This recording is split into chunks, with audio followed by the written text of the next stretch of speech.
Hola, buen día. Buen día, ingeniero. Bueno, a ver, ¿quedamos creo acá o ya vimos esta parte? Estoy confundido con otro grupo. Ya vimos esta parte, ¿no? ¿O no? Sí, ingeniero, quedamos en la figura 11. Ya.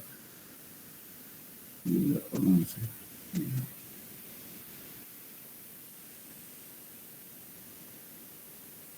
Aquí quedamos, ¿no? Ya. Bueno, vamos a hablar ahora un poco de las tensiones admisibles del suelo, ¿no? En base justamente a los valores de N que tenemos. O sea, les decía en la tarea que les di que se corrige el número de golpes por diferentes efectos, ¿no es cierto? Por la eficiencia del martillo, diámetro del agujero, varillaje, presencia de agua, etcétera, ¿no? Entonces, corrección, si tenemos, digamos, que se lleva 40 golpes, seguramente vamos a bajar a 30, 35 por la corrección que se hace, el número de N. Entonces, casi todas las fórmulas están siempre referidos al valor corregido. Entonces, tenemos varios ábacos, fórmulas, justamente para poder determinar los valores de la capacidad de soporte del suelo, que le llamamos tensión admisible del suelo. Bien, entonces, tenemos aquí, por ejemplo, la tensión admisible del suelo, para este caso, estoy de acuerdo al criterio estamos hablando de Peck, Hudson y Torbo, ¿no? Para el caso de las arenas. Entonces tenemos igual un medio, es tensión admisible, es igual a un medio de B. Este B siempre es el ancho menor de la zapata o de la fundación por el peso específico del suelo, donde vamos a asentar el suelo, por N gamma es un factor de carga, más gamma del suelo, por H por altura de desplante. Este H significa en el lugar donde vamos a asentar la zapata, qué profundidad. NQ también es un factor de carga que depende de la cohesión y de las características de los suelos, menos 1. Eso nos da directamente la tensión admisible. Entonces, para poder calcular este N gamma y NQ, utilizamos este abaco. Entonces, este es el número de golpes, ¿no es cierto?, que tiene aquí ángulo de fricción interna, y tenemos presiones de capacidad de carga, que es N gamma, que estamos viendo aquí. Este N gamma y NQ encontramos mediante tabla. Entonces, tenemos número de golpes, con número de golpes hacemos coincidir, ¿no es cierto?, estas curvas y obtenemos el valor de NQ y N gamma, que vamos a empezar en esta fórmula.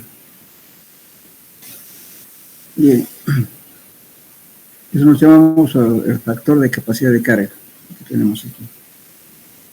Bien, entonces, los datos de entrada, lógicamente, vamos a buscar un valor de N del ángulo de fricción interno, ¿no? Y el número de golpes. Entonces, interpretamos un punto, se encuentra la tabla, en este abajo. Después tenemos otros ábacos que nos sirven, suponiendo, ¿no es cierto?, que aquí todas estas líneas inclinadas son valor del N, el número de golpes del SPT. Y yo puedo decir, bueno, podemos trabajar de la forma, con la tensión admisible de tanto, vale una zapata con esto, pero aquí tenemos, por ejemplo, zapatas, ¿no es cierto?, aquí nos podemos predimensionar, siempre refiriéndonos al ancho menor de la zapata. Aquí de 15, o sea, de 1.5 metros, de 3 metros, 4.5 metros y 6 metros. Entonces, adoptándonos un valor del ancho de la zapata, del ancho menor, buscamos, suponiendo, digamos, aquí, qué sé yo, para un número de golpe de 30. Entonces saco aquí y obtengo la tensión admisible de aproximadamente 3.8 kilos por centímetro cuadrado. De ese modo calculo. Lógicamente, esta tensión ya lo voy a calcular. ¿Por qué? Porque sé las cargas que voy a obtener, ¿no es cierto? Si es un edificio de un piso o 2 pisos, voy a tener el peso que me está cargando esa columna. Esa columna tiene que estar asentada en una zapata. Voy a suponer que la zapata es rectangular. Entonces, si la zapata es rectangular, entonces voy a decir, bueno, el ancho menor de la zapata que sea 1.5 o 3 metros, dependiendo, ¿no es cierto?, de las cargas. Y como sé el número de N, entonces voy a decir, bueno, tengo este valor de la tensión admisible. Entonces voy a verificar eso, cuánto realmente me da con la carga que estoy haciendo y con la fundación que estoy adoptando. Entonces, si está dentro de los valores que me dice aquí, entonces el dimensionamiento que yo estoy haciendo está bien. Ahora, si no, bueno, voy a tener que aumentar, si no me da, aumentar el área de la zapata. O si no, también si da lo suficientemente grande estos valores, entonces, ¿qué hago? Puedo disminuir la dimensión del zapato. Y es cuestión de jugar ahí, cuánto me va a dar los valores con el número de golpes y las dimensiones que adopto. Ahora también puedo tener en cuenta, teniendo la tensión admisible del suelo, ¿no es cierto? Aquí, yo calculo, supongamos, para 6, y mi número de golpe que sea, por así decir, 35. Bajo aquí y voy a decir a qué profundidad tengo que poner mi zapato. Me está indicando eso. Ahora, si quieren, al revés también, si yo quiero fundar, qué sé yo, a una profundidad, qué sé yo, de 2 metros, 3 metros, pongamos 3 metros. Y bueno, adopto cuál es el número de golpes que tengo. Lógicamente, los valores intermedios entre 40 y 35 hay que interpolarlo. Suponiendo que tengo yo, por ejemplo, digamos, de 35, digamos. Entonces, una profundidad de 3 metros tengo una tensión admisible de tanto. O sea, me permite adoptar tensión admisible o en su defecto la dimensión del zapato, o al revés. Entonces, con esos datos uno puede jugar, digamos, para poder calcular las zapatas en función del número de n. Ahora también podemos decir, por ejemplo, aquí hay una pequeña corrección. Si en caso no se hiciera la corrección que les pedí que hagan, ¿no es cierto?, como tarea, por lo menos si no hacen esa corrección, cuando hay presencia de agua debe corregirse cuando el número de golpes del número es mayor a 15, son suelos granulares, y además tiene presencia de agua, entonces hay que corregir por esta forma. No sé si lo tengo aquí.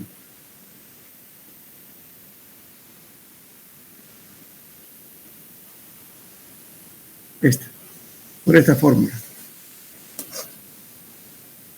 N corregido va a ser, supongamos que ustedes tienen 25 golpes. Además tienen agua de suelo granular. Para esos casos sirve esta fórmula. Tiene 15 más un medio de N que se obtiene en el campo. Supongamos que decía que era 25 esto. 25 menos 15 me da 10. ¿Cómo? Claro, 10 dividido entre 2 me da 5. Más 15, 20. Entonces, mi número de corregido en ese caso es 20. Entonces, para mi cálculo voy a adoptar 20. Entonces, eso se hace cuando hay corrección, digamos, por lo menos. En ningún caso, cuando tenemos golpes arriba de 15 en suelo granular y además con presencia de agua, hay que hacer siempre esta corrección. Eso está refiriendo aquí.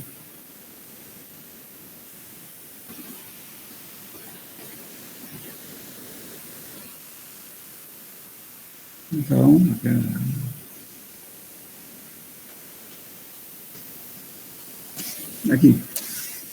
Ahora, seguridad contra el asentamiento, ¿no es cierto? Entonces podemos tener la siguiente figura muestra una tensión admisible en el terreno para un asentamiento igual a 2.5 centímetros. Esta fórmula es válida considerando un asentamiento de 1 pulgada.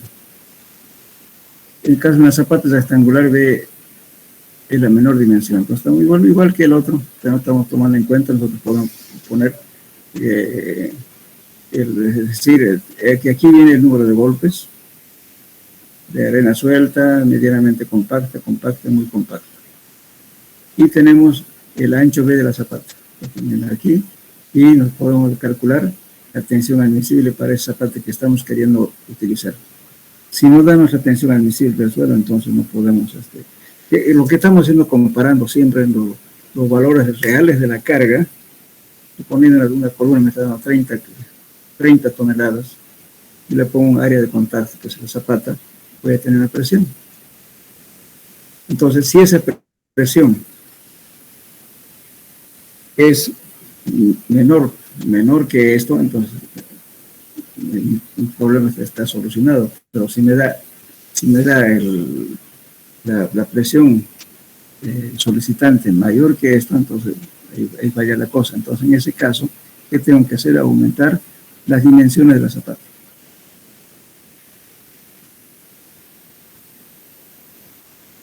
Después también podemos tener otra tensión admisible usando este ábaco. Aquí tenemos el ancho B, siempre viene a ser el ancho menor de la zapata. En este caso tenemos nivel freático aquí, este nivel de terreno, y más o menos para este caso, ¿no es cierto?, cuando la zapata es aproximadamente 2 veces B, hacia la profundidad desde la base de la zapata hasta el nivel freático, cuando es 2 veces B, entonces puedo usar este ábaco. Pues aquí me estoy dando, pongamos para el valor, entro con valor B, este ábaco de aquí, B cuando el ancho menos 1.30, aquí cuando es 2, cuando es 3, 5, aquí infinito, de cualquier valor. Entonces, con este valor, ¿no es cierto?, bajo para esta forma, digamos, aquí tengo el número de golpes, suponiendo que yo tengo 50, vengo aquí, encuentro, suponiendo que B sea igual a 3 metros. Entonces, mi tensión admisible viene a ser aquí. Ese valor que debo obtener. Ahora, si el suelo, o sea, estamos encontrando, fíjense, el N en base a la dimensión de la zapata, con el valor de N, el número de golpes. Entonces, voy a verificar cuánto realmente me da las cargas que le estoy cargando a la zapata, y si es mayor a esta presión admisible o no. Si es mayor, bueno, entonces habrá que agrandar la zapata. Para eso son estas fórmulas. Después tenemos otras fórmulas que son las siguientes. Por ejemplo, aquí, para el caso de las arcillas, ¿no?, los otros son para suelos granulares, por ese caso. Estos son para arcillas. Entonces, ¿qué hago? Fíjense, dice 1.33 por N, es el número de golpes, 1 más 0.3, el ancho menor, que en este caso es este de acá, y L es este de aquí. Entonces, este B y L se va a hacer en metros. Entonces, respetando esas dimensiones, esto nos va a dar toneladas metro cuadrado. Entonces, voy a tener justamente, en base al número de golpes y las dimensiones de la zapata, voy a tener mis tensiones admisibles. Siempre considerando zapata rectangular. Ahora, otras fórmulas empíricas son las siguientes.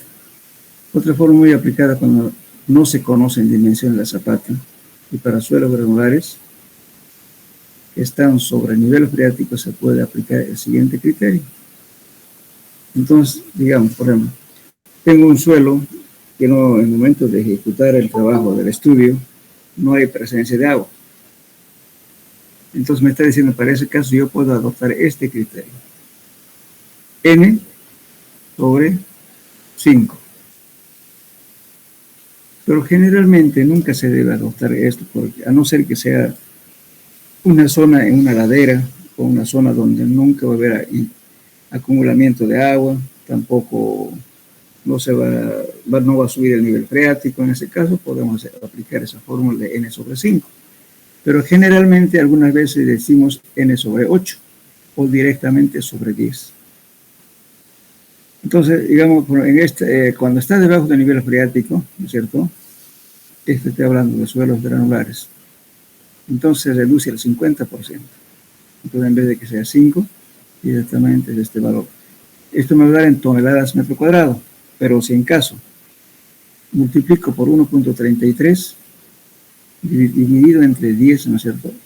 Perdón, este es 1.33, este es para el caso de arcilla, este es para suelos granulares. Al caso de las arcillas, se toma 1.33 por N. Eso me va a dar toneladas metro cuadrado. Si lo divido entre 10, me da directamente kilos centímetro cuadrado. Entonces, la forma inicial, lo que hace el autor, hace 1.33 por N, directo, para arcillas. Entonces, se me va a dar toneladas por metro cuadrado. Entonces, ya haciendo paso aquí, si lo divido entre 10, esto me va a dar kilos por centímetro cuadrado.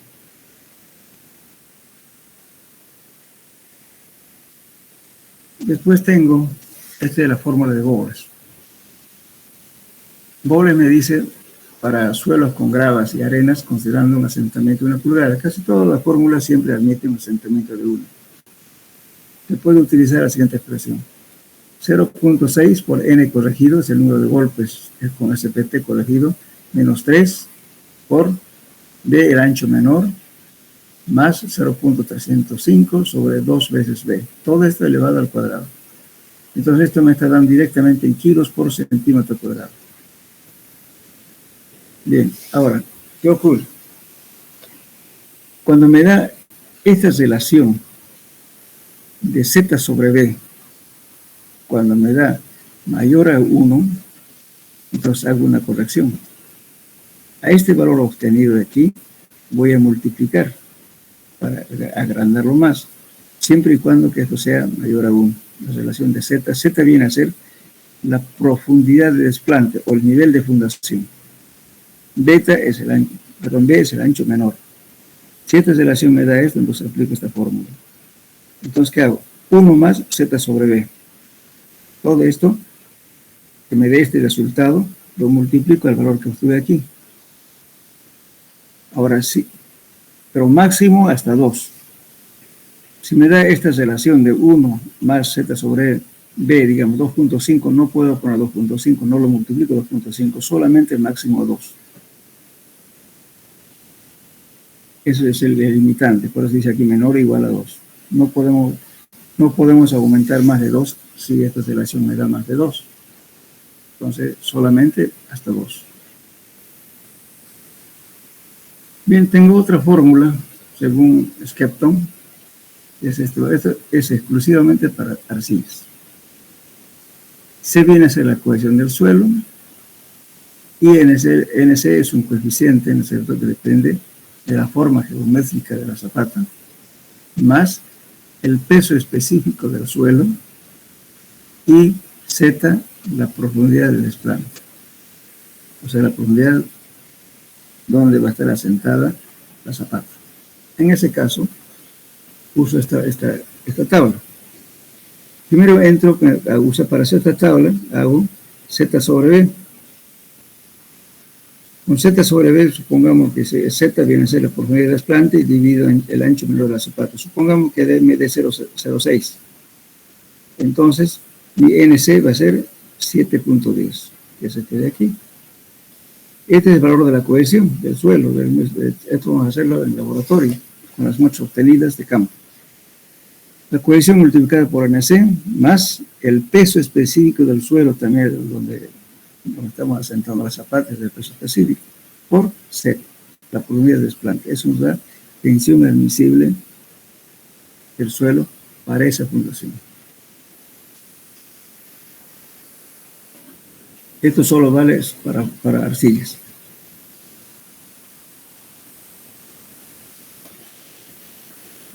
Ahora en la siguiente tabla vamos a ver la correlación aproximada del número de golpes para la densidad relativa. Entonces, ¿qué decimos? La densidad relativa, ¿no? Mira, estamos encontrando, esto no lo van a confundir con la abreviatura del doctor, es densidad relativa, por favor, con el valor de N del SPT. Supongamos que N me dé 10, entonces mi densidad relativa me da 0.35, expresado en porcentaje 35%. Cuanto más aumenta N, va aumentando justamente su densidad relativa. La densidad del campo, como se encuentra, eso se refiere. Tengo 85%, 0.85 o bien 85%. Para valores mayores a 50, ¿no es cierto? Cualquier valor que sea menor o mayor a 50 se adopta 1. Pues se considera generalmente como rechazo al penetrómetro de Petrosaghi, ¿no es cierto? El penetrómetro, cuando el número de golpes es superior. Fíjense, hay que entenderlo bien. Hay mucha gente que siempre obliga que sea mayor a 100, y no es así. Es lo que dice Bowles en su libro, dice lo siguiente. Se considera generalmente como rechazo al penetrómetro cuando el número de golpes es superior a los 25, a 30 golpes por centímetro. Si eso me da, al golpear solamente me está entrando entre 25 a 30 golpes por centímetro, digo rechazo. Ya no necesito hacer los golpes porque voy a romper mi herramienta. Y a la vez dicen, se puede cobrar un precio excesivo por desgaste de equipo, porque es peligroso que lo rompa o que su herramienta se quede abajo porque se va a romper. Y le dan para entrar un centímetro, está dando 25 o 30, y es duro, entonces va a romper. O en su defecto también cuando el número de golpes es mayor a 50 para 30 centímetros, también se considera rechazo. Las normas de la STM dicen que se considera rechazo cuando son mayores a 100.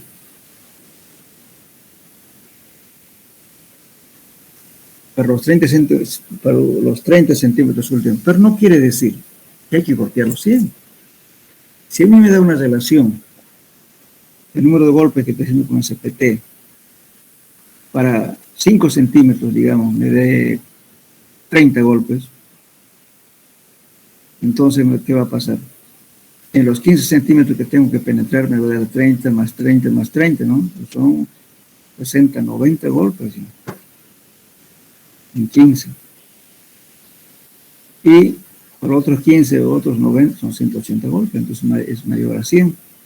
Pero no voy a golpear para cumplir esa condición, sino para mí es suficiente que el número de golpes, como me está diciendo aquí, entre 25 a 30 centímetros por centímetro, perdón, que me dé este valor. En un centímetro me dé 25 a 30 centímetros, no necesito golpear, pues, si no lo voy a romper todo. Entonces se deja. Pero, ¿por qué estoy aclarando eso? Hay muchos fiscales, supervisores de obras, dicen, no, tienen que golpear los 100 golpes. Golpea con 100 golpes, rebota el martillo, rebota toda la herramienta y lo va a romper susceptible. Y cosa el peligro de que todo el varillaje de todo se quede adentro, eso lo pierde toda la herramienta. Pero hay gente que obliga, como tenemos un contrato, ¿no? Aquí ciegamente dicen ellos, tiene que ser mayor a 100, entonces le hacen golpear hasta 100, entonces corre el peligro de romper todo.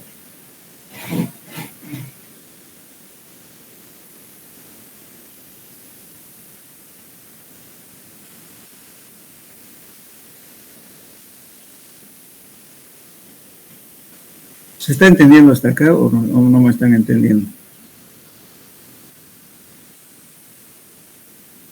¿Hola? ¿Se entiende, ingeniero? Ya. Bueno, ese es el criterio, porque estamos hablando del criterio de obras. Puede ser otro criterio más lo siguiente, fíjense. Cuando las cargas vayan a ser cimentadas por medio de una losa desplantada que es asentada a una altura, ¿no?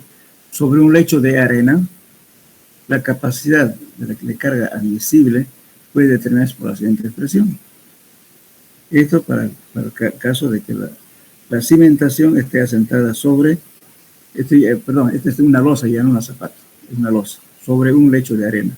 Entonces, fíjense, n corregido es el número de golpes corregido, menos 3, dividido entre 5, eso le da directamente en kilos centímetros cuadrados. Ahora, lógicamente, el autor no especifica por qué toma 3 y tampoco 5. Es que hay muchos genios que se dedican a corregir a lo que han hecho los autores, se dan cuenta, entonces, eso no se puede hacer, ¿verdad? Entonces habría que, como le puedo decir, es una investigación, bueno, y a tal vez llegar a un acuerdo, ¿no es cierto?, de por qué pone 3, por qué pone 5. No sabemos.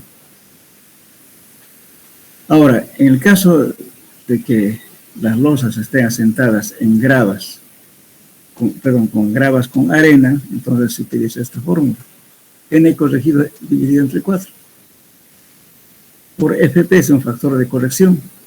Multiplicar por un delta. Este delta es el asentamiento que uno está admitiendo. Directamente es 1 pulgada, 2.54 centímetros. Entonces, en este caso, delta se coloca en pulgada, entonces esto va a ser 1. Z, la profundidad de desplante, va a ser en pies. Este desplante del nivel que estamos centrando en la zapata, entonces en pies. El ancho de la zapata también va a ser en pies. Entonces hacemos lo mismo esta corrección. Entonces entonces este FP, ¿no es cierto?, después de este valor, vamos a multiplicar por esta ecuación, Aquí viene a ser 1 más 0,33 por Z, Z es el nivel de desplante, dividido entre B. En ese caso, multiplicamos por este valor de P, que es esto de aquí. Ahora, también podemos calcular el asentamiento que va a ocurrir, o sea, cuánto se va a asentar la zapata mediante esta ecuación. Dice 2Q sobre N corregido, todo eso 2 veces B, 1 más B, todo al cuadrado. ¿Qué significa esto? Este Q es la carga distribuida que voy a poner, la carga más solicitada. Y además, este N corregido es el número de golpes menor que se obtuvo en los estudios de suelo que se ha hecho. Porque generalmente en un área hacemos 2, 4, 5 estudios. Entonces se colocan el menor, este N. B es el ancho menor de la zapata. Entonces eso nos va a dar el asentamiento máximo que va a producir esta carga o una fundación con un ancho B. Entonces este Q también aquí se expresa en toneladas por pulgada cuadrada. B es el ancho de la zapata, también esto se pone en pulgadas. Entonces, ¿por qué? Porque el asentamiento está en pulgadas.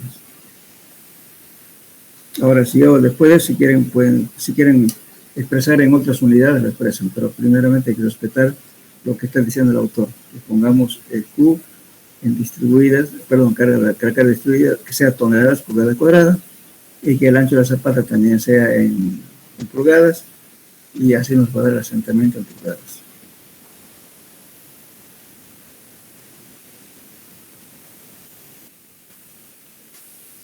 Bueno, aquí también podemos calcular también la profundidad de desplante de la cimentación. 0.33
Bueno, entonces, está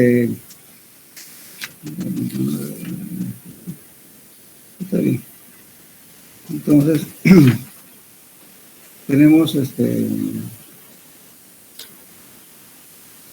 y ahora también podemos calcular la profundidad de desplante, 0. Todas son fórmulas empíricas, por favor, 0.33 menos 0.17 por el índice plástico. Esto lo han hecho ya en suelos 1, perdón, en suelo 1 van a hacer el límite lateral, van a calcular esto. IP por IP menos 4 sobre gamma del agua, este es el peso del suelo, perdón, y este es el peso específico del suelo. D nos va a dar la profundidad de desplante requerida en función del tipo de suelo y las propiedades plásticas del suelo. También otra fórmula empírica, podemos decir el peso volumétrico seco, cuando el suelo está bien compactado, nos va a dar esto, sin hacer el ensayo de compactación podemos saber aproximadamente la densidad seca o el peso volumétrico seco. 94,015 por límite de contracción. Esto también lo van a hacer mediante el ensayo del límite de contracción en los límites de Atterberg en este semestre. Por 16.0184 se va a dar en kilos por metro cúbico. Son fórmulas empíricas. Pero es muy importante porque nosotros podemos saber, sin hacer los ensayos de compactación, que sí podemos saber la densidad máxima aproximada. Bueno, después decimos, podemos hacer la corrección del número de golpes cuando n es mayor a 15 para los 30 centímetros últimos, ¿no es cierto? Y hacer mediante la ecuación. Entonces, 15 más un medio, lo que hablamos de rato, un medio sobre n menos 15. El número, este es un número de golpe obtenido en el campo, menos 15, todo eso divide entre 2 más 15. Eso es el número corregido por cuando n es mayor a 15. Esto es exclusivamente para arenas o suelos granulares que estén saturados, que estén con presencia de agua. Bueno, también tenemos algunos abacos, ¿no es cierto?, que nos muestran intervalos aproximados. También esto sacado de Crespo Villalas. Viene a hacer esto. Por ejemplo, para arcillas, cuando n es menor a 2, decimos que la capacidad última es menor a 0,25. ¿Y qué quiere decir esto? Pues U es lo último, es rotura. Para que sea admisible tenemos que afectar por un factor de seguridad. Generalmente se utiliza 2. Entonces va a ser, si dividiendo 1.25 aproximadamente. El ángulo de fusión interno, va a decir, esto para el caso de las es aproximadamente 0. El módulo de elasticidad, 3. Estos son datos, como le digo, referenciales. Pongo ahora, tengo, digamos, n me va a dar de 8 a 15. Entonces aquí mi presión de rotura es de 2 a 4. Y que lo admisible tengo que afectar por factor de seguridad. Este es entonces, en este caso, una arcilla ya dura, compacta. En realidad aquí hay autores que hablan de esta compacta, generalmente se dice de compacidad rígida. Algunos utilizan muy rígida o dura. Entonces en este cuadro estoy respetando lo que dice Crespo Villalas. El ángulo de fricción interna va a ser de 6 a 12. El módulo de elasticidad va a ser mayor a 200. Para arenas, lo mismo. Con n, pues supongamos para esto de 5 a 10, quiere decir de compacidad floja o suelta. Y la compacidad relativa va a ser de 16 a 35. El ángulo de presión interna va a valer de 28 a 30. Y el módulo de elasticidad va a ser entre 10 a 250. Ahora también hay otra fórmula, abacos que se puede calcular también con el número de golpes, que el ángulo de presión interna aproximado. Entramos con el n corregido, nos vamos a encontrar esta curva, bajamos aquí y tenemos el ángulo de presión interna aproximado. En ningún caso en suelos podemos tomar el ángulo de presión interna mayor a 45. Siempre se recomienda que sea menor a 45.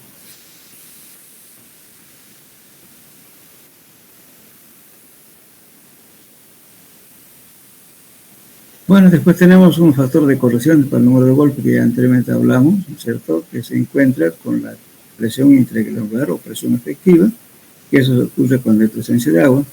Entonces calculamos la presión efectiva a cada nivel, encontramos esta curva y bajamos acá y tenemos el factor de corrección.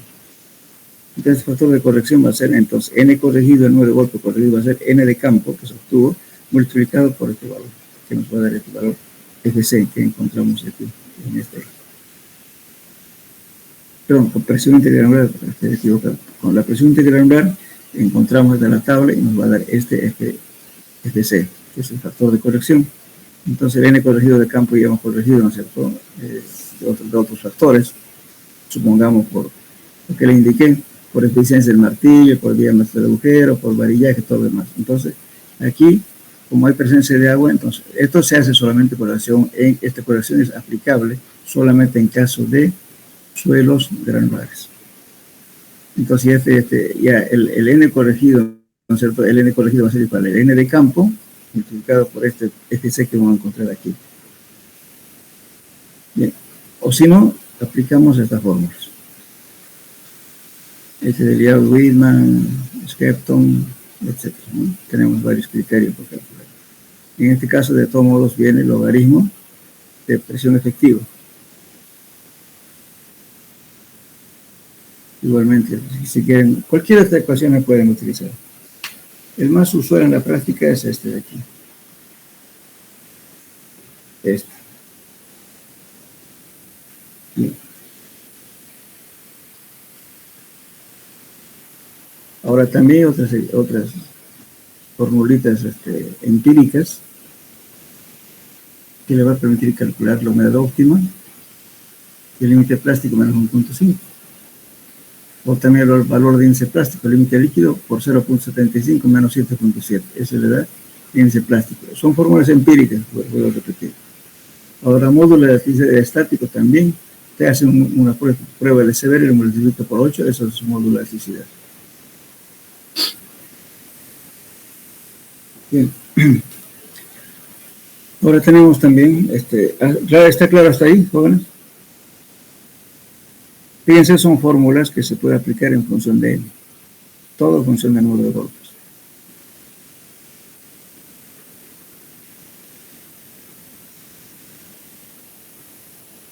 Ahora vamos a hablar un poco de la penetración cónica.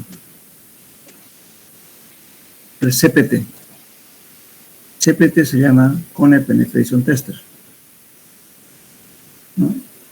O también se llama, aquí fíjense, este método estático, o sea, la penetración cónica puede ser estático y puede ser dinámico. Dentro del método estático consiste en hacer penetrar una punta cónica utilizando periogatos hidráulicos. Esto nos permite detener resistencia por punta y relacionarlos con la información obtenida a través de resistencia a la penetración del índice de resistencia a la penetración, o llamada también SPT, que es el método dinámico. Entonces, estos valores obtenidos lo vamos a referir al valor equivalente del SPT. Y este método del CPT se puede realizar mediante el método estático, o que modernamente usamos este método estático. Antes se utilizaba el método dinámico, que mucha gente todavía utilizamos el método dinámico. Este método mecánico, lo cual con la ayuda de sensores nos permite determinar la resistencia al suelo, ángulo de presión interna y presión de poros.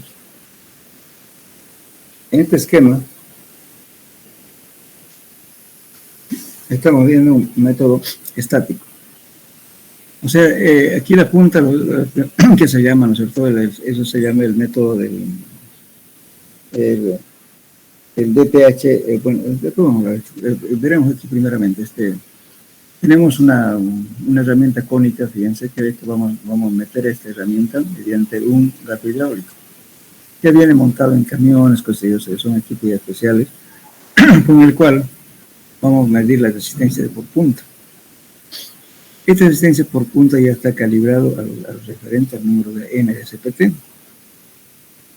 Y también tenemos justamente los valores de otros sensores que nos mide la presión de poros y el ángulo de presión interna. Nos determina al hincar hacer penetrar este penetrómetro electrónico. La desventaja de estos métodos es que si tenemos aquí en la base, supongamos que tengamos una piedra grande aquí o una grava, entonces esta punta va a distorsionar demasiado la resistencia.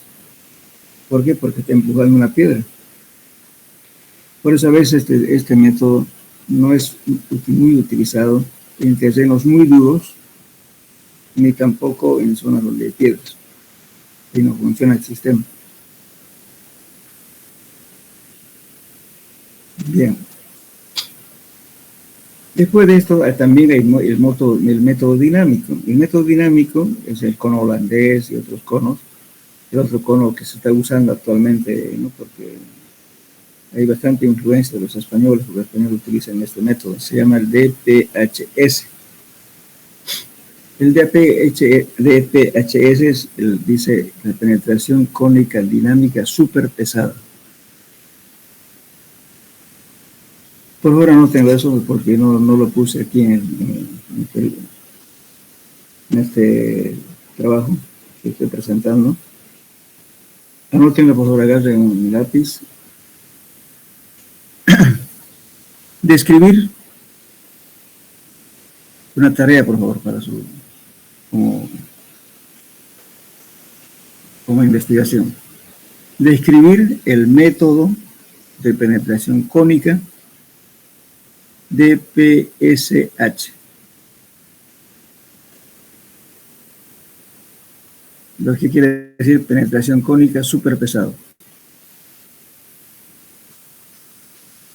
Eso quiere decir. Entonces, este ensayo de penetración cónica es dinámico. ¿Por qué? Porque usamos, además utiliza las mismas herramientas que utiliza el ensayo del SPT. Utiliza el trípode, el martillo, lo mismo. Lo único que varía, en vez de que sea el penetrómetro, que es un cilindro bipartido, que llamamos penetrómetro de Terzaghi, aquí usamos un cono. Un cono lógicamente también estandarizado, y vamos a contar también el número de golpes que se necesita para penetrar una cierta cantidad de centímetros. No me acuerdo muy bien en este momento, pero en la investigación van a ver cada cuánto se va a golpear. Entonces, eso es con ese valor obtenido del número de golpes del DPHS, vamos a encontrar su valor equivalente al N de SPT. Igualmente, en el trabajo que van a hacer ustedes, me van a encontrar esa relación del N obtenido por DPHS, de la penetración cónica dinámica, súper pesada, a cuánto equivale al número de golpes del SPT. ¿Entienden la pregunta?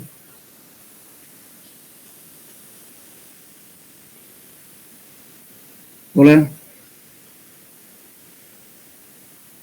Ingeniero, ¿puede repetir la última parte Ya. donde dice penetración Ya, cónica? le voy a explicar bien, a ver, está bien claro. O sea, le estoy diciendo de que ustedes busquen, ¿no es cierto?, en cualquier libro, el ensayo de penetración dinámica cónica súper pesada. Generalmente en la sigla que se escribe, se llama DPHS. Muy bien, eso es el método de penetración cónica. Y en vez de utilizar un penetrómetro de Terzaghi que usamos, que es un cilindro, ¿no es cierto?, en este caso utilizamos un cono. Pero aplicando cargas dinámicas mediante el mismo martillo que se utiliza para el SPT, con el mismo varillaje, etc.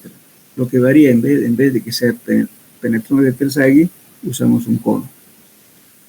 Lógicamente las medidas que nosotros en el SPT estamos de 15, 15, 15. Aquí varía la altura de la penetración. Ese valor que se obtiene con este cono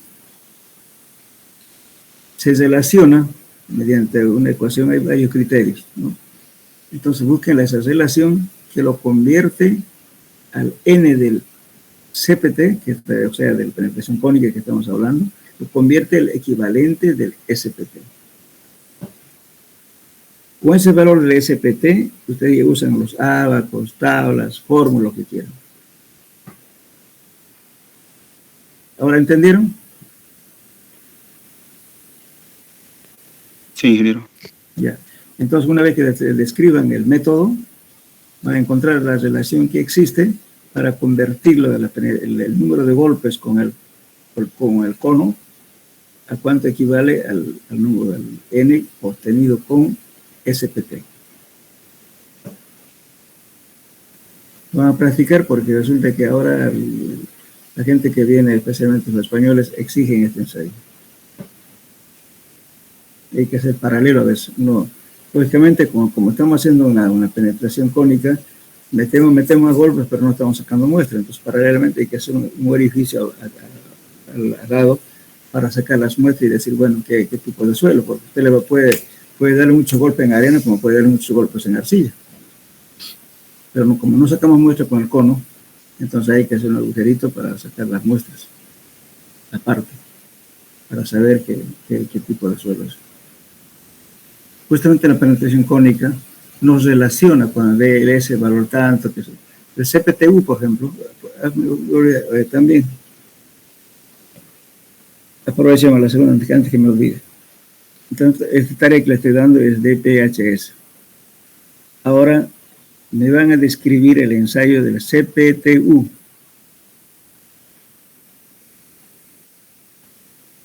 También es una penetración cónica.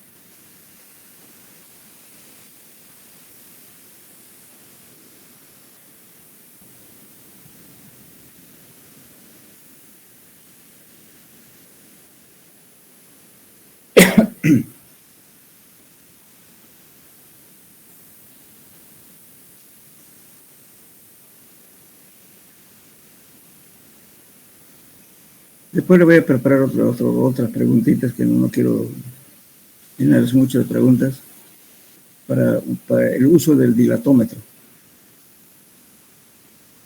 El uso del dilatómetro, hay varios modelos y de varios autores.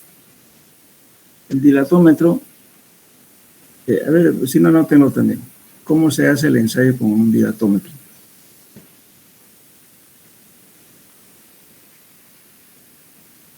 Puede haber un dilatómetro de Verchati, en fin, hay varios métodos, especialmente lo utilizan bastante en Europa estos ensayos. Entonces, ¿qué se hace? Se mete una cámara, ¿no es cierto?, y se va midiendo, ¿no es cierto?, lo que soporta justamente la pared del agujero. Entonces estamos determinando qué cosa es la resistencia lateral. Eso mide el dilatómetro. Disculpe, ingeniero, ¿podría dictar la pregunta? Ya. De la actividad? ¿Cómo hacer? Ya. Describir el ensayo del dilatómetro. Voy a buscar varios tipos de dilatómetros. Voy a buscar un específico, un ratito, por favor.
Perdón, no lo encuentro a mano, pero a través del auxiliar le voy a mandar las preguntas del dilatómetro, porque hay varios modelos, varios autores. Quiero que por lo menos unos dos me describan, porque se está manejando eso ya, el dilatómetro en Santa Cruz.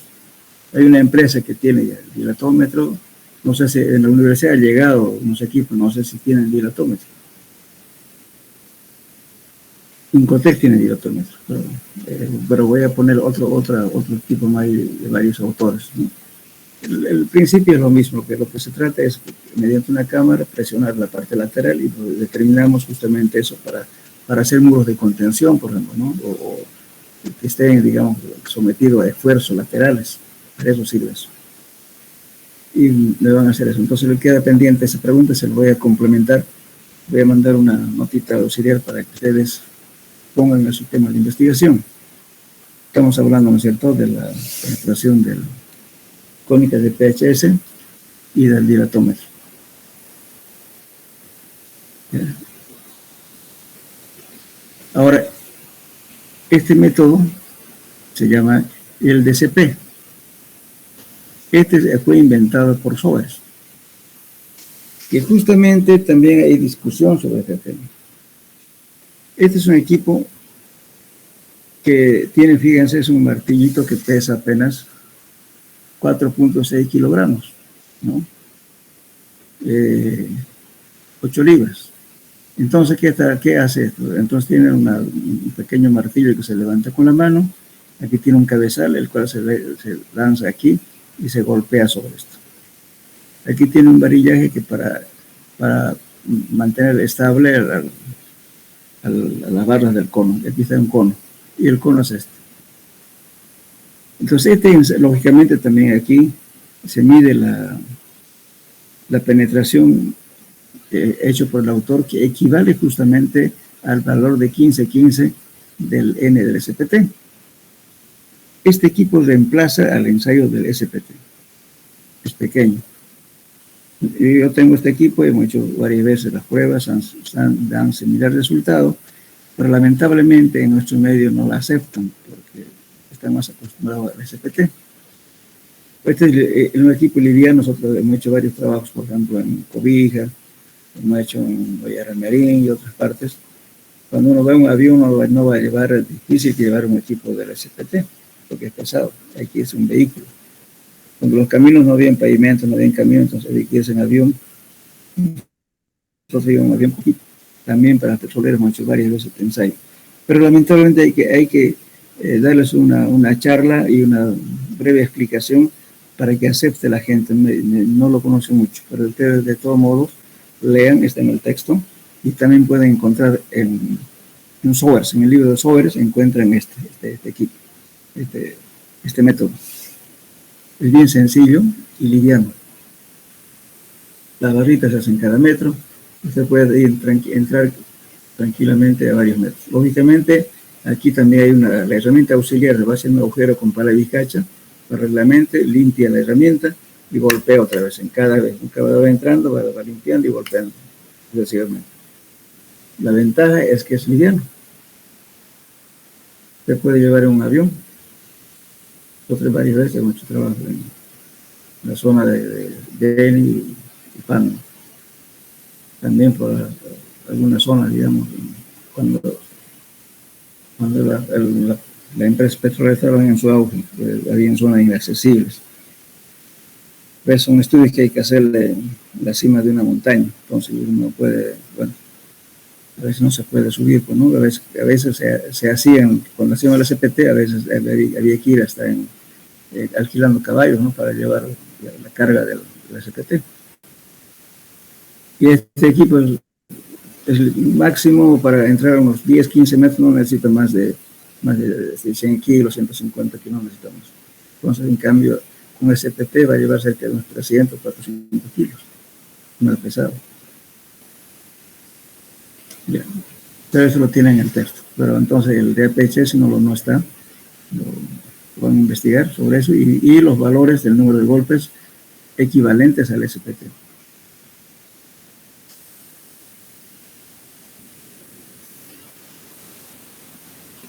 Bueno, ahora lógicamente la relación de la penetración cónica, aquí hay un criterio, pero me gustaría que ustedes lo busquen. Este es un criterio, ¿no es cierto?, del cono holandés, que es que el obtenido con el número de golpes del cono holandés, su equivalencia en SPT son estos valores.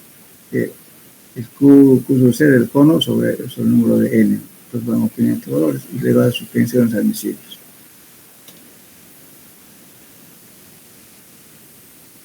Bien.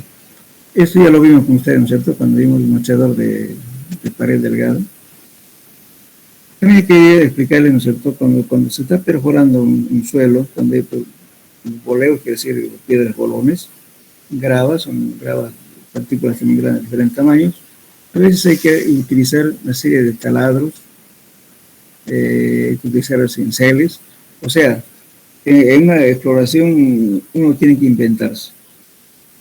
Muchas veces, ¿no es cierto?, hay que ingeniársela. ¿Cómo va a sacar, pues, de repente en el agujero que está haciendo se le aparece una piedrita? ¿Cómo lo va a sacar y no lo va a poder? Porque la vas a hacer la piedra y ir golpeando con el CPT o con el PON, lo que sea. De repente es una piedra suelta. Para determinar eso, entonces hay que hacer alguna herramienta, ¿no es cierto?, que permita sacarlo, esa pequeña piedra. O, de lo contrario, partirlo para hacerlo a un lado, o un cincel, o ya sea cincel cortante, o también una punta, un cono, para romper la piedra, o bien apartarle el material que le está estorbando para seguir profundizando el sondeo. El objetivo siempre es profundizar para estar seguro, ¿no? Uno puede quedarse y decir, bueno, aquí mi herramienta tropezó con esto y aquí me quedo, ¿no? Tiene que dar seguridad en el estudio. Entonces eso hay que recurrir a diferentes estrategias, pues a veces no están en los libros, ¿no? Hay que inventársela. La cosa es perforar. Lógicamente los valores que se obtienen ya utilizará un cono holandés, si quiere puede utilizar el DPHS o penetración cónica, en fin. Bueno, esto también lo vimos en la anterior clase. Este es el mochador de pared delgada. Ahora les voy a explicar sobre esto. Cuando se está haciendo un estudio y tenemos presencia de gravas o piedras, a veces se utiliza que se llama una roca, ¿no es cierto?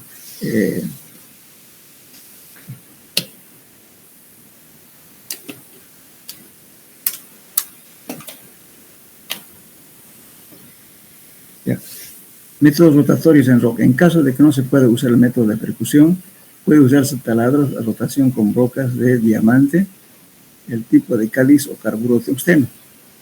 Los diferentes tipos de rocas se pueden en este caso. Fíjense, este es todo el mundo yo creo que conoce, ¿no es cierto? El famoso trépano, o tricono, como le llaman así, que usan justamente las empresas petroleras. Para nuestro caso, como ingenieros civiles, no necesitamos una perforación grande, suficiente, un trépano que sea de 4 pulgadas o de 6 pulgadas, suficiente. Entonces coloca una máquina, ¿no es cierto?, en la rotación y cual va a triturar justamente con esto. Estos son rodillos que giran y al girar, lógicamente, agarra las piedras y los rompe y de ese modo atravesamos. Lógicamente acá tenemos que utilizar lodo bentonítico para poder suspender los sedimentos que va dejando al romper las partículas. Eso para profundizar los sondeos. Ahora también otro, si no tenemos mucha piedra y tenemos alguna grava que nos molesta atravesar, entonces utilizamos esta aleta. Es una roca que, fíjense acá, gira esto así, entonces aquí viene acoplado las barras. Entonces esto es lo que llamamos tungsteno o carburo de tungsteno. Una palabra también se llaman vidias. Seguro que todo el mundo ha visto hacer brocas a los torneros. Entonces esas brocas justamente son vidias. Y eso es de carburo de tungsteno. Es un elemento bastante duro. Esta parte de aquí. También esto se puede hacer en forma casera. Nada raro. Simplemente acá coloca una base que viene aquí la rosca para acoplar las barras de perforación y con una aleta, puede ser un muelle un muelle que utilizan los camiones, se corta y se coloca esto. Esto simplemente hay que adherirlos con la soldadura de bronce y le sirve de esta forma. Es un orificio donde entra justamente la presión de agua. O también esto, otra forma de hacer, este viene armable. Tienen tres partes separadas y mediante una rosca se junta esto así. También esto está revestido con tungsteno. Depende, como repito, en el sector, realmente que a veces hay que inventarse para poder, también para comprar, digamos, estas cosas, salen muy caro. Nadie le va a pagar, por ejemplo, para darles una idea, este tricono, esto hay para diferentes formaciones. Formación dura, que es con carburo de tungsteno. Para formación media, es un acero bastante duro a la fricción.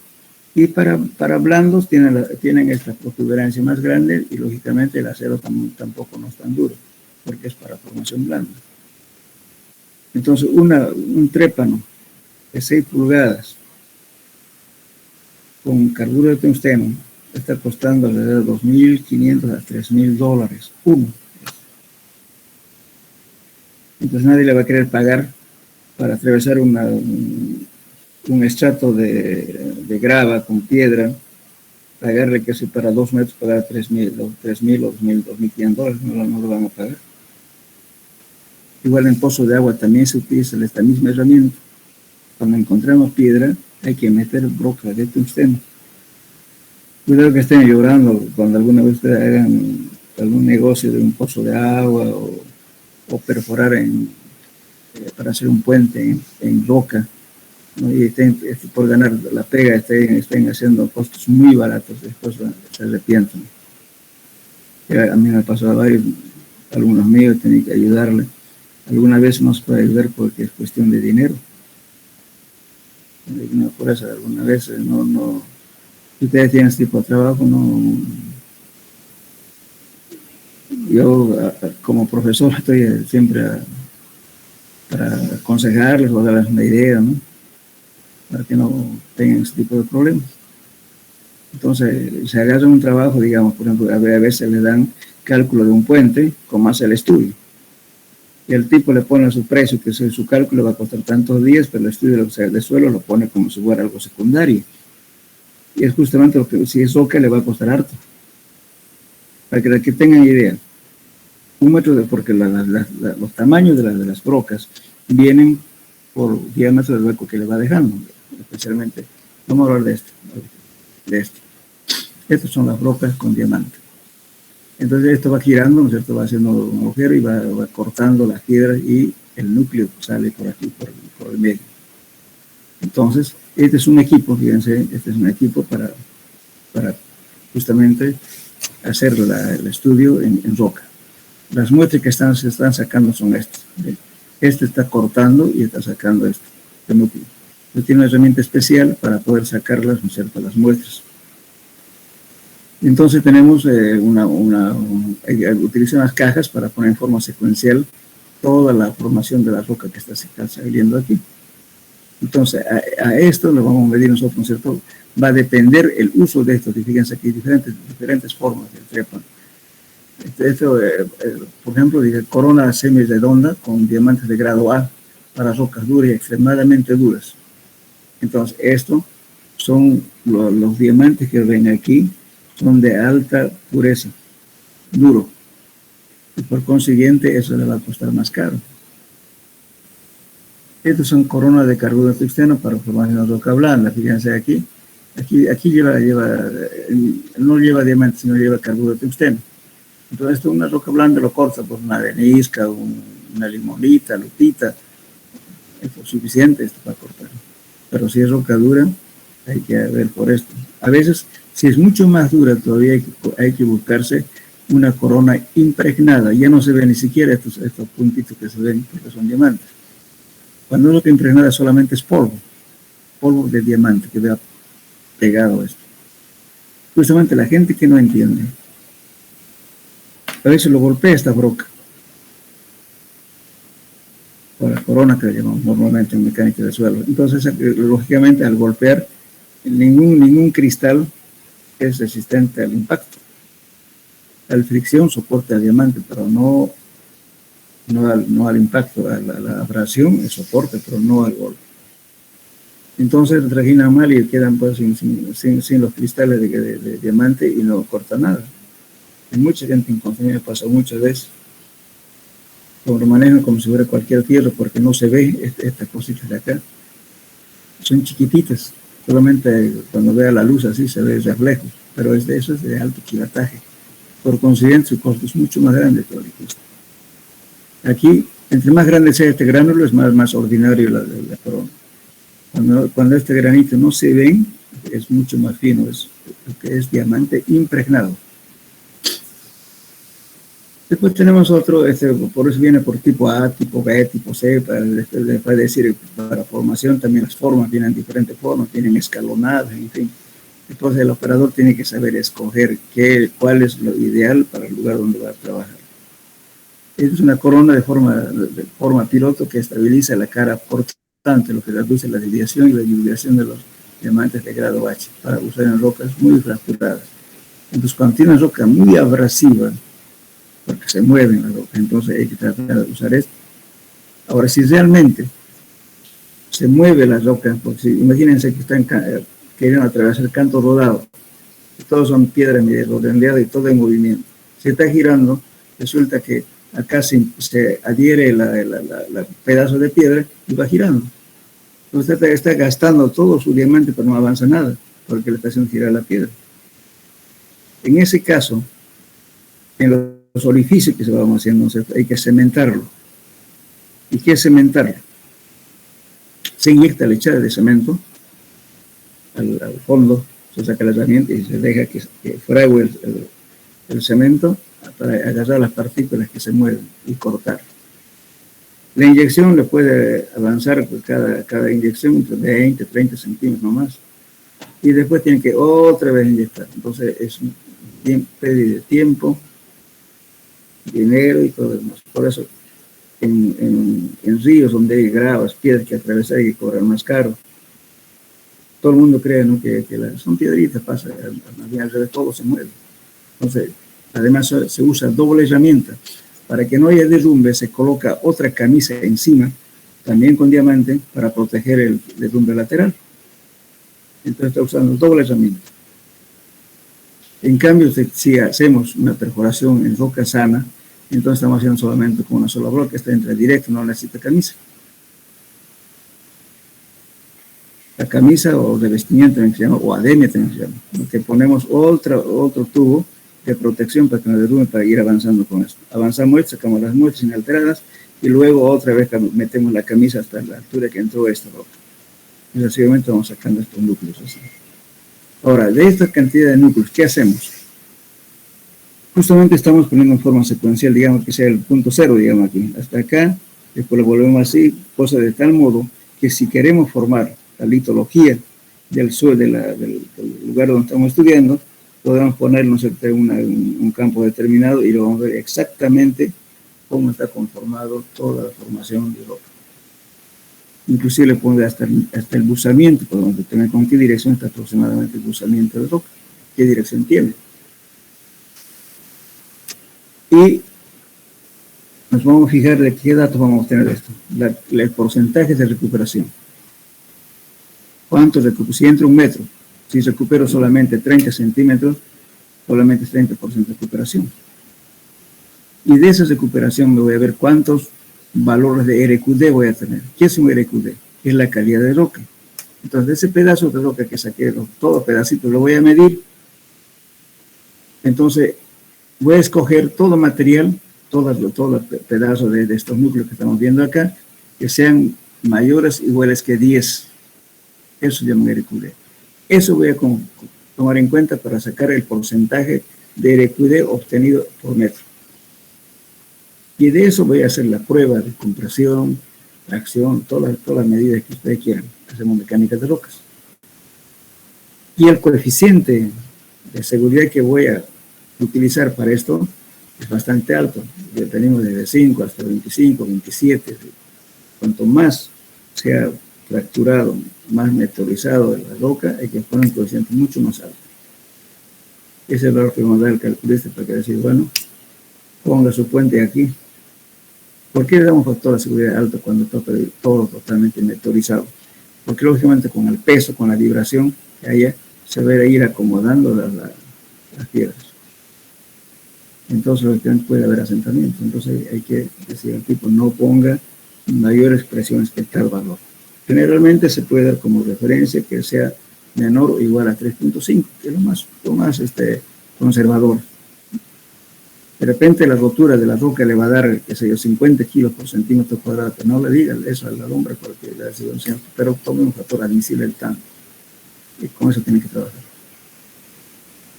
Pues entonces hay que tomar en cuenta el porcentaje de recuperación y los pedazos que salen mayores a 10 centímetros, se llama RQD. Bien, bueno, esta máquina que ven es una máquina japonesa. Tiene capacidad de entrar a más de 100 metros de profundidad. Puede utilizar diferentes diámetros. El NQ, también me olvidaba decir, la nomenclatura que se utiliza para calcular el diámetro del corte que se hace con estas herramientas, viene la nomenclatura en inglés, NQ, BQ, HQ, etc. ¿no?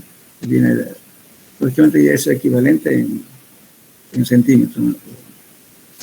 Uno va haciendo, digamos, ¿cierto? Y va a depender mucho también, entre más grande sea la broca, lógicamente el costo es mayor.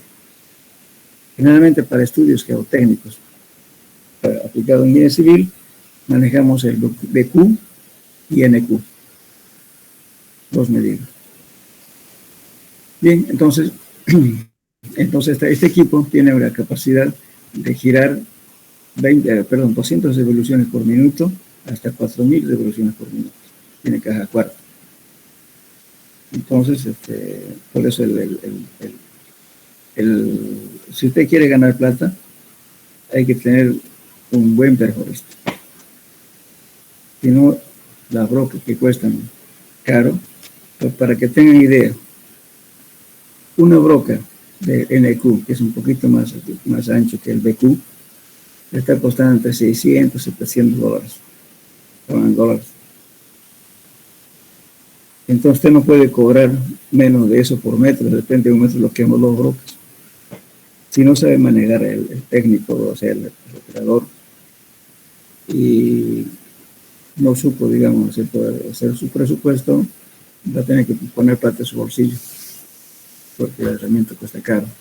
A veces se tranca, si por ejemplo, si tenemos muy poca velocidad y no tenemos presión de agua, resulta que las piedras que quedan sueltos le va torneando aquí, como una cintura. Al final lo corta el fierro y se queda la corona, a veces parte de la herramienta. Entonces en diamante en esta relación hay que tener mucho cuidado y es concierto, por eso hay que cobrar no muy barato.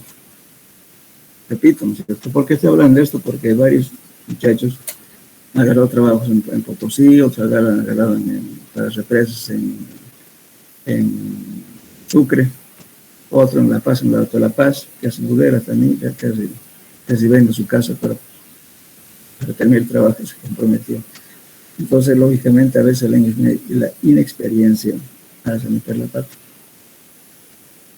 Como tienen las boletas que se dio para cumplir el contrato, no están fregados. Se protestan la letra y chao. Perdió su garantía. No quiero asustarlas, sino hay solamente precaución cuando ustedes la controlan. No quisiera darle a ustedes andar en eso. En demanda, quedarse sin bienes. Tener mucho cuidado en este tipo de trabajo. Especialmente cuando hay rocas, ¿no? En los puentes hay que tener cuidado por el tipo de formación geológica que hay. Ahora, para estar más seguro, se hace geofísica. ¿Qué es geofísica? Sí, vamos a hablar de eso. Geofísica. Se puede, lo voy a decir más o menos aproximadamente qué hay abajo. Pues, pero eso es una cosa muy importante porque no metemos las patas, inclusive para hacer pozo de agua en el lugar donde no conocemos hay que pedir geofísica. ¿Está claro hasta aquí o tienen dudas? ¿O se durmieron? Hola. Se entendió. Sí, A ver, un día de que estemos, de repente tengamos oportunidad de hacer un trabajo para llevarles al campo, para que vean cómo se trabaja con estos equipos. O por lo menos traerlos aquí a mi empresa para que vean el equipo que les estoy hablando. Bien.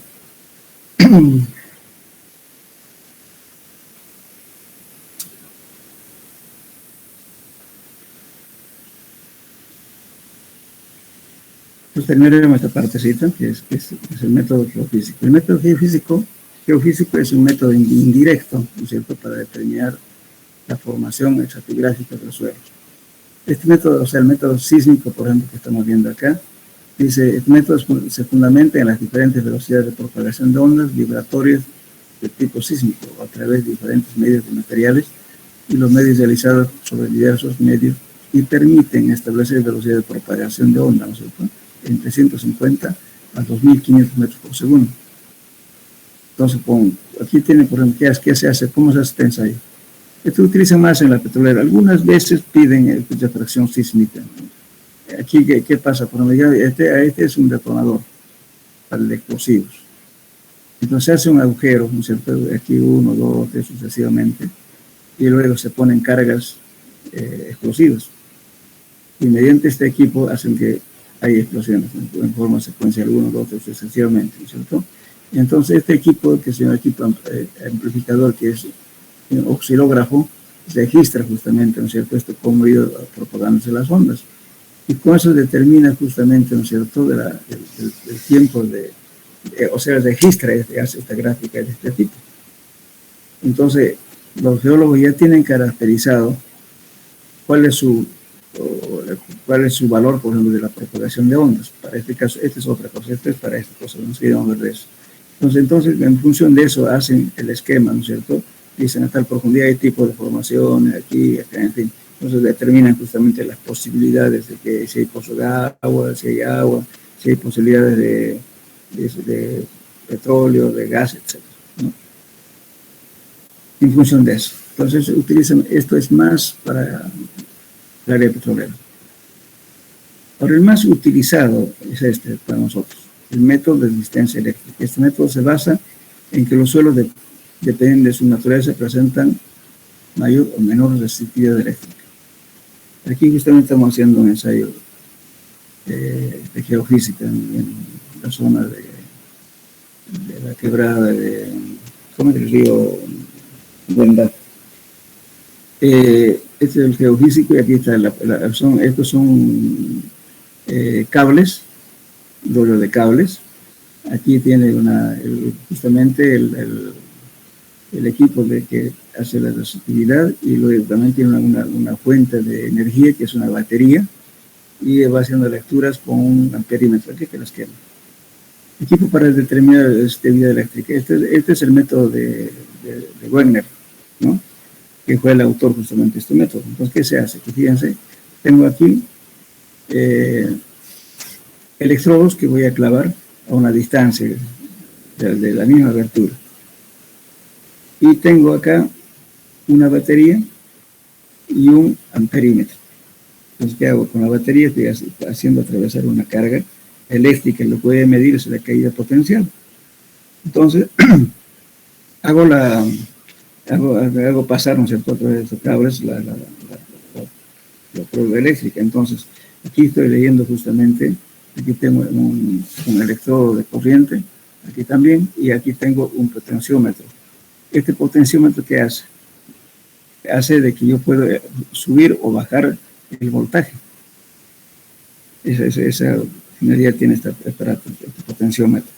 Entonces voy elevando, ¿no es cierto? Y voy a ir midiendo con este amperímetro la caída potencial. Como va bajando, entonces en función de eso voy a medir esto.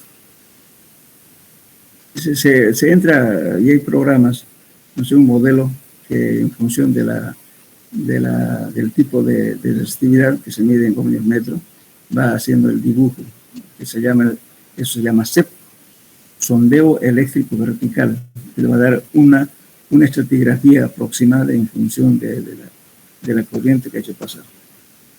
Por ejemplo, en agua salada, no concentrada, es 2 por 10 a la menos 2 valor. En grava y piedras, 10. En arena y piedras, 6. En agua fresca, donde hay la napa freática, 2.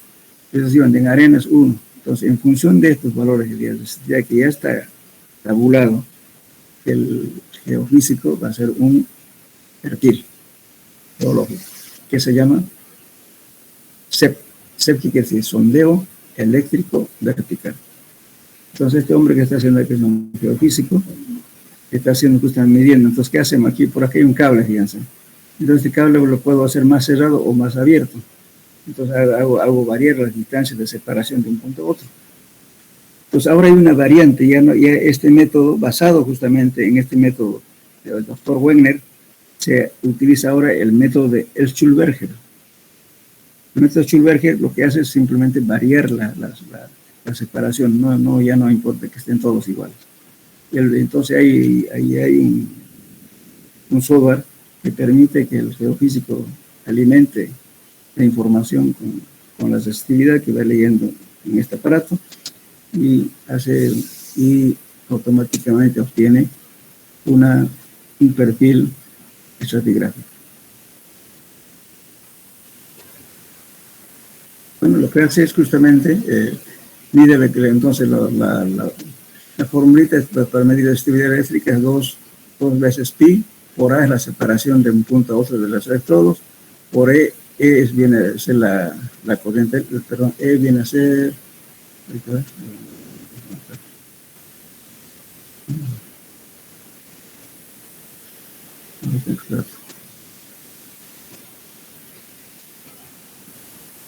de la resistividad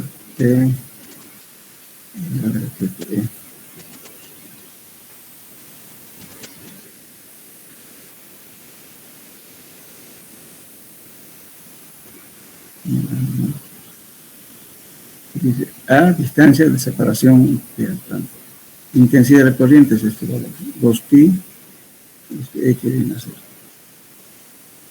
bueno, lo van a investigar, no me acuerdo bien. Entonces esta es la fórmula para calcular justamente la resistividad eléctrica. Lo que está haciendo el equipo que estamos viendo es justamente este valor, la resistividad, o también se llama la caída potencial. Pues con eso dibuja justamente el esquema. De esto les voy a pasar yo por un trabajo hecho, un trabajo real, cómo se presenta justamente un estudio geofísico. El método magnético y gravimétrico, ¿no? Este ya es un método ya casi muy poco utilizado, ¿no es cierto? Se usa un magnetómetro que mide la componente vertical del campo magnético terrestre en la zona considerada, en varias estaciones próximas entre sí. El método gravimétrico se mide la aceleración del campo gravitacional en diversos puntos de la zona explorada. Este método ya en nuestro medio que no utilizamos, ¿no? Los valores de dicha aceleración ligeramente más alta es el normal en la zona indicarán la presencia de masas duras de rocas. Lo contrario será índice de que la presencia de masas ligeras o cavernas oquedades. Lógicamente esto justamente nos puede permitir determinar si existe o no existen oquedades. Algunas veces en algunos edificios bastante grandes, ¿no es cierto?, se hace un estudio geofísico, también en puentes, hemos hecho varias veces, después también en las zonas, digamos, de fallas geológicas, donde está pasando las tuberías, por ejemplo, ¿cierto?, de gas. Entonces, eso se llama zonas de riesgo. Entonces hay que hacer un estudio acompañado de un geofísico y determinar las zonas, digamos, las zonas peligrosas, ¿no es cierto?, que pueden haber fallas geológicas y que pudiera producir deslizamientos y que es rotura de tubos. Con el gas eso es fatal. En el gas no tiene que escapar nada. Entonces hay que hacer un estudio de riesgos geológicos. Hay que caminarlo la zona y hacer un estudio. Entonces cuando amerita hacer esta cosa hay que hacer en puntos para ver si hay una falla geológica, ¿no?, si de repente hay una roca fracturada. Imagínense que hay un movimiento, el tubo se cae y revienta el tubo, ¿qué pasa? Una desgracia en los casos. Aparte de eso, bueno, aquí no está en el tema, pero cuando hacemos el estudio desde suelo, perdón, para pozo de agua, hacemos primeramente este sondeo eléctrico vertical para determinar qué tipo de roca, qué tipo de formación tiene, en fin, inclusive para un estudio para perforación de roca debería hacerse este estudio también. En función de esto decimos, bueno, aquí hay posibilidad de entrar o no, de repente es una roca maciza, pero entonces ¿para qué vamos a perforar ahí? Si estamos buscando agua.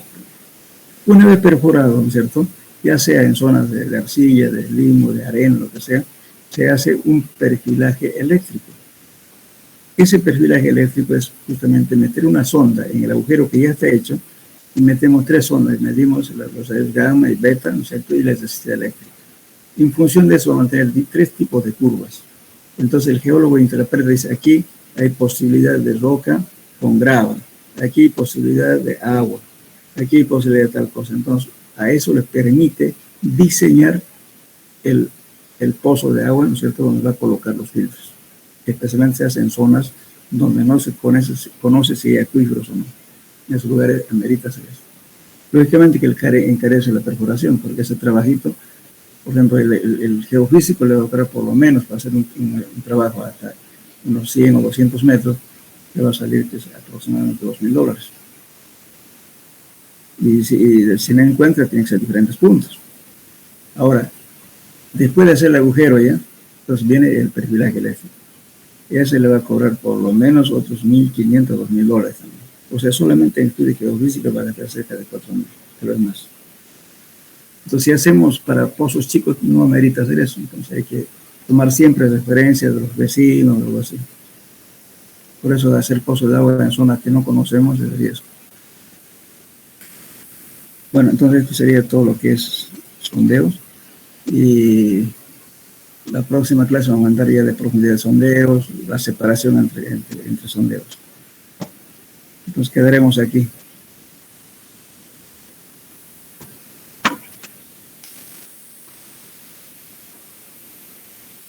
Hola, ¿me escuchan? Sí, se lo escucho, ingeniero. Ya, entonces, cualquier pregunta, la próxima clase me pueden hacer sobre lo que hemos hablado, ¿sí? Por favor. Entonces, ponemos el cuadro, sí. Entonces, la próxima clase vamos a hablar de cada cuántos pozos cada cuántos metros hay que hacer la perforación, a qué profundidad y por qué. Es muchas veces importante para tener una opinión.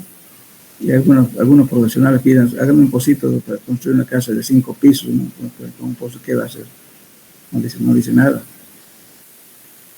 Eso vamos a hablar en la próxima clase. Bueno, Entonces, hasta luego, jóvenes. Ingeniero, gracias. Hasta luego. Buenas tardes. Hasta luego, buenas tardes.